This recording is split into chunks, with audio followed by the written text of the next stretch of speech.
Hey guys, what's up?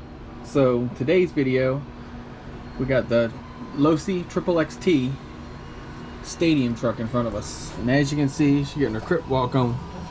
She all jacked up. We had an accident and run into another truck, broke some things. I glued this one back together. We tried to 3D print it multiple times, just things weren't working out. So this one here, I have this one, but we took it to have it. That was what the modeling one was. But we happened to look on eBay and come across these bad boys. Now they didn't cost $750. They cost $35, but they're vintage. You can't find them no more.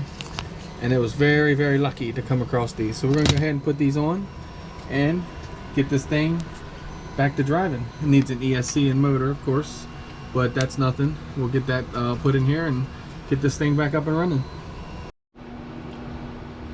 So as you can see, we got them both on. It's just a matter of you're going to pop out the C-clip pins here, pull this pin. You're going to do the same here. You're going to remove these 4 screws, take that off. I'm going to do the same on this. This piece here is the bulkhead that holds them underneath here, so that's going to pop out. Do the same thing with the pins, same thing over here. Put them all in place. Shock holes go in the back.